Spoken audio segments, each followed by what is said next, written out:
Hi, it's Sarah. Happy Sunday morning, and today I have on my favorite sweatshirt. The Minnesota Vikings are playing at noon, and my sweatshirt, it's too hot for my Minnesota Vikings stuff, so I'm gonna switch out into my Vikings jersey here in just a little bit and watch that game. But I'm making a few appetizers for the game, so I'm going to make nut Goodie bars this morning. And these, you can interchange the nuts, so you can use peanuts, cashews, or pecans. I kind of was going to use cashews, but I think I'm going to switch to pecans now that I think about it, just because my husband loves pecans even better. And then keep eye for my next video, because we are making buttercup squash to go with our grill. We're doing grilled meatloaf for supper. And make sure you want to catch that video, because that's next. This one. These are a buttercup squash. Even your kids will eat this when I get done with it. So for the nut Goodie bars, you're at a little different angle because I have to use this stove for this entire recipe. We are going to melt half a bag of milk chocolate chips.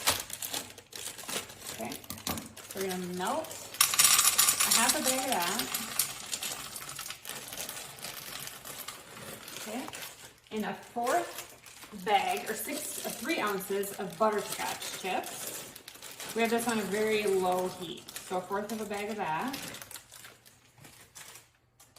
3/4 cup of creamy peanut butter. And I'm using the Aldi brand creamy. You can otherwise use Jif is good too, but I prefer to use the little bit more inexpensive peanut butter, especially since I use a ton of peanut butter from Aldi's. So we'll get this in the pan here before we burn the chocolate chips. So 3/4 cup of peanut butter. Okay, we'll get that in the pan.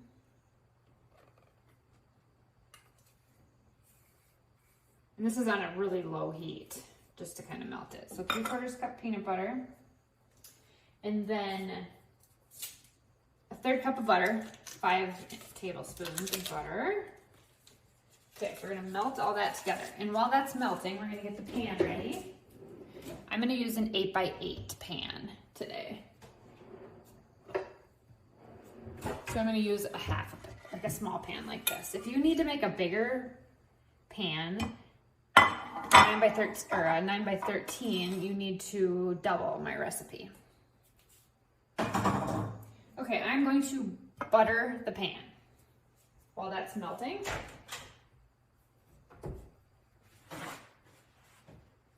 And I'm out of the spray stuff. I have to actually make a trip to the grocery store today, so I'm gonna use real butter. So basically just take a paper towel,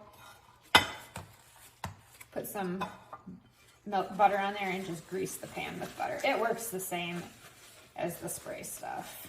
It's probably actually cheaper. I've got my frugality kind of going with the cost of food.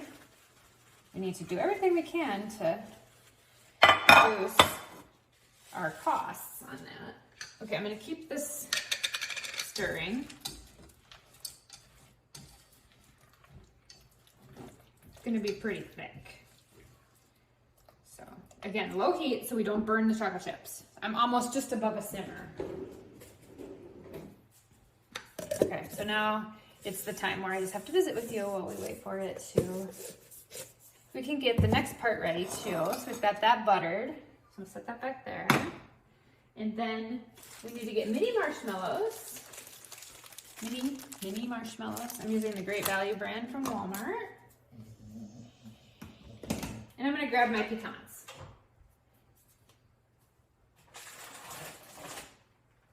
So like I said, you can use peanuts, cashews, or chopped pecans. I'm gonna use the pecans on this recipe. So we're still kind of melting this all together.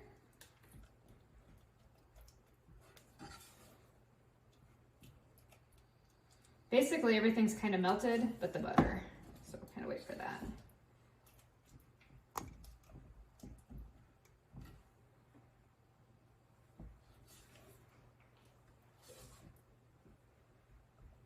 Try to break that butter up.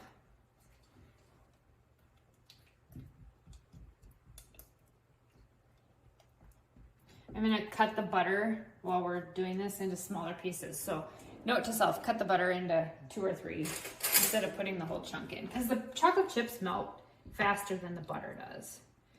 And I pulled that butter cold out of the fridge, so I'm just gonna break that butter up so it melts a little faster.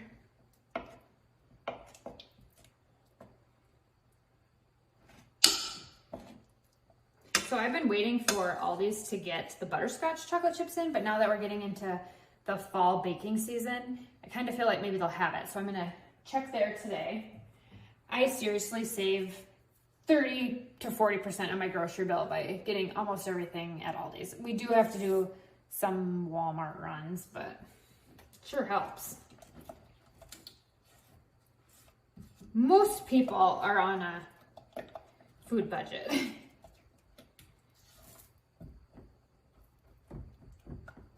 Not everybody, but okay, so we're just about to where it's melted. You want to get, can you kind of see it? So you want to get where you don't have like any chunks of chocolate chip, chunks of butter. We're just about there. I'm gonna break up this butter's just being difficult.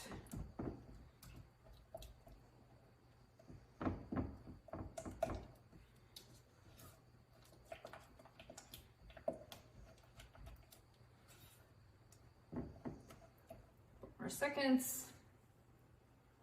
Should have put my hair up today. It's kind of poofy. Top of that.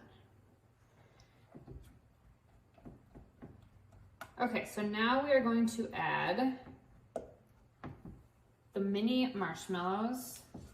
And so we want 1/3 of a bag of that, and then 1 cup of the pecans.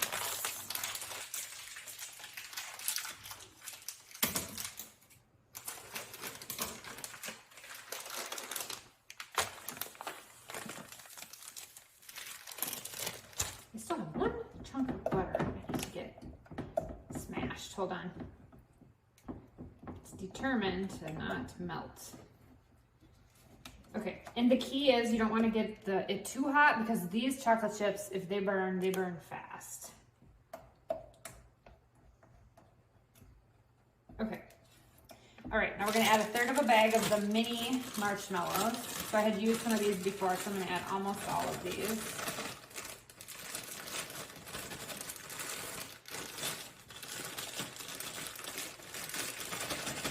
Come on. This is sticky. Okay, come on, mini marshmallows.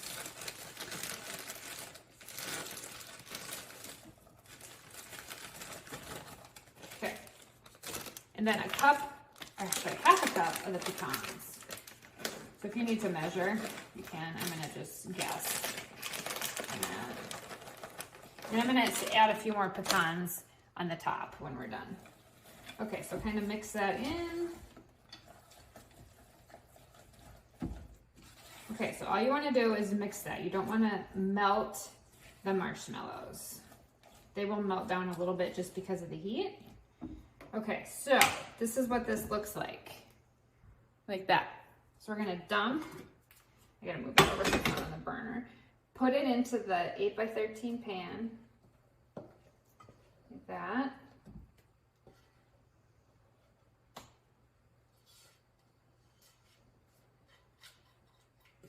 And the recipe title for this is Nut Goodie Bars.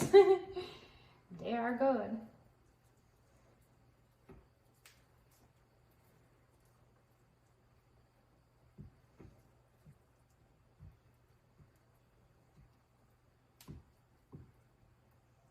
Kind of a different fall treat with the pecans in it. Okay, so we've got that done. So doesn't this look yummy like that? All right, now I'm gonna add a few more pecans to the top just to decorate it up a little bit, and I'll show you. All right, so now the next step when we get done with this is we are going to put it in the refrigerator and cool it for at least 3 to 4 hours, and then it's easy to cut. So I hope you enjoy these Nut Goodie Bars. You are going to absolutely love them. Not possible to probably make without the nuts. So if you don't like nuts, you probably won't like this recipe, but there's a lot of people that do like nuts. So we're gonna make it anyway, like this. And I hope the Vikings win on the Vikings game today. And if not, poor them, maybe they need a Goodie bar. But anyway, I hope you enjoyed this recipe, and I will be back the next one to make buttercup squash, and you will want to tune into that one. You'll love it.